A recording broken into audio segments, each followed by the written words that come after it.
समस्ते जानती जे ओडिशा एक कृषि प्रधान देश एवं तुलनात्मक भाव में ओडिशा रे सर्वाधिक लोक चाष उपर निर्भरशील एवं आमर राज्यर अर्थनीति एक कृषि भित्तिक अर्थनीति बोली कहले भूल हब नहीं एवं आम राज्यर कृषक मानकर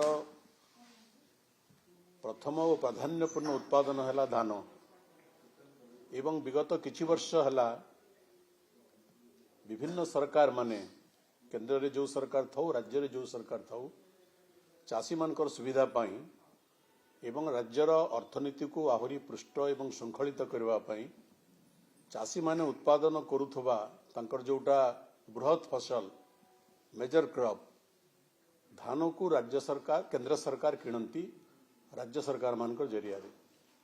एवं ओडिशा रे मध्य सही पद्धति बा से सिस्टम विगत अनेक वर्ष धरिकरी चली आसुअछि मझिरे मझिरे अल्प केतोटी समस्या छाड़ीदेले क्रमागत भाव में धारावाहिक भाव में ओडिशा रे सुचारू रूप से एवं श्रृंखलित भाव में सरकार माने धान संग्रह करुतिले एवं भारत सरकार निर्धारित सर्वनिम्न मूल्य चाषी मान को मिलुथला ये धारावाहिक भाव में चलुथला एवं जो प्रोक्योरमेंट हुए सेटा वस्तुत केंद्र सरकार करती राज्य सरकार मानकर माध्यम रे एवं फूड कॉर्पोरेशन ऑफ इंडिया भारतर खाद्य निगम राज्य मानक ठारू तांकर आवश्यकता मते धान को चाउल रे परिवर्तन करी से चाउल को संग्रह करती राज्यर जो आवश्यकता है राज्य ताको रखे विभिन्न स्कीम रे विभिन्न योजना बाबद रे एवं बाकी सबू चाषी मानक ठारू केंद्र सरकार नियंती एक धारावाहिक प्रक्रिया दुखर सहित कहवाक पड़ुची एवं ये प्रक्रिया हूँ आम राज्यर अर्थनीतिर गोटे मुख्य प्रक्रिया यहाँ दुखर सहित कहवाक पड़ुची जे चलित वर्ष जो सिस्टम धान संग्रह राज्य सरकार अपरिणामदर्शी नीति जोगु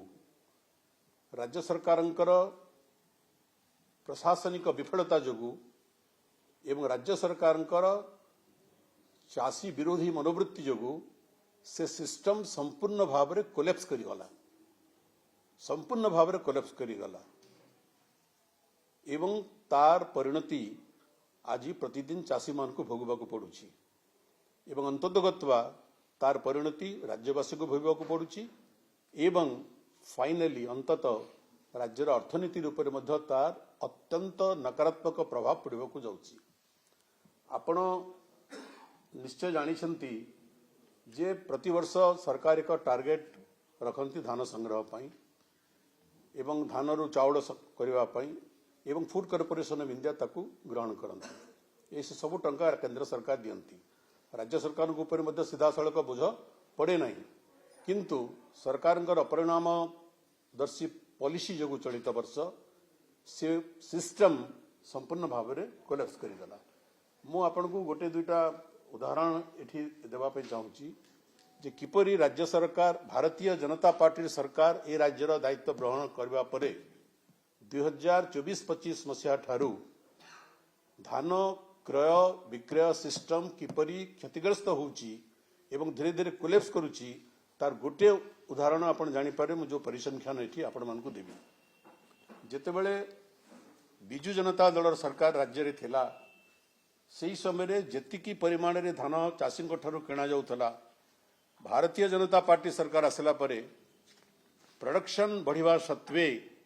चाषी मान धान किणवार परिमाण भारतीय जनता पार्टी सरकार क्रमागत भाव में कमी देले तार डाटा आम पाखरे भी अच्छी 22-23 मसीह जेतिकी धान राज्य सरकार संग्रह करने सक्षम होते 23-24 मसीह जेतिकी धान संग्रह करने राज्य सरकार समर्थ होते से भारतीय जनता पार्टी सरकार नथिला नवीन पट्टनायक नेतृत्व में बिजु जनता दल सरकार थिला भारतीय जनता पार्टी सरकार आसिबा परे एवं चाषी को प्रतिश्रुति दे आसिबा परे चाषी को अनेक दिवा स्वप्न देखे आसिबा परे धान संग्रह परिमाण आश्चर्य भाव में कमीगला फल करीगला जदि 2023-24 रे आमर संग्रह होता 13,40,000 मेट्रिक टन धान 24-25 जो वर्ष भारतीय जनता पार्टी सरकार आसला सेटा आश्चर्यजनक भाव में कमी जाई 10.67 लाख मेट्रिक टन रे पहुंचला। आपण कल्पना करंतु हाराहारी प्राय 2.5 लाख रु 3 लाख टन मेट्रिक टन धान संग्रह गोटे वर्ष रे सरकार कमी देले एवं सरकार कहउचंती समान होउचंती चाषीर सरकार बोली एवं धारावाहिक भाव कमुची एवं आश्चर्यजनक भाव में छत्तीसगढ़ हूँ आम पड़ोसी राज्य। छत्तीसगढ़ में भी भारतीय जनता पार्टी सरकार अच्छी। छत्तीसगढ़ जमी परिमाण कम, चाष जमी परिमाण, छत्तीसगढ़ धान उत्पादन संख्या कम, किंतु से छत्तीसगढ़ आम पड़ोसी राज्य में धान संग्रह संख्या धीरे धीरे परिमाण बढ़ी बढ़ी जाउछि। यदि 22-23 रे तांकर 49.42 लाख मेट्रिक टन थिला, 24-25 रे सेटा हला 61.13 लाख मेट्रिक टन। केते बढ़ेला आपण हिसाब करंतु। गोटे दलर सरकार, गोटे परिपार्श्व, गोटे भौलिक स्थिति, सेठी धान आम ठारू उत्पादन कम, जमी परिमाण कम, किंतु सेठी चाषी ठारू सरकार बेसी धान किणुची। ओडिशा रे भारतीय जनता पार्टी सरकार चाषी ठारू कम धान किणवा पई समर्थ होईची। ए गोटे उदाहरण रु आपण जानि परिबे। तो मात्र एटा गोटे उदाहरण मु देबी। आपण शुणी आश्चर्य हेबे जे आमर सिविल सप्लाईज कॉर्पोरेशन जरिया रे सब धान चाउल किणा आरंभ हुए। आपण आश्चर्य हेबे जे Odisha state civil supplies corporation वर्तमान गोटे दियालिया संस्था रे परिणत होई गलानी एवं जो संस्थार निजर आर्थिक स्थिति दियालिया होई गलानी से चाषी को कौन साहाय्य करि परिबो। मु गोटे उदाहरण देबी आपण मानकू। एटा मोर मनगणा कहानी नुहे। एटा विधानसभा रे मान्यवर खाद्य खाउटी और खाद्य जुगाण और खाउटी कल्याण मंत्री उत्तर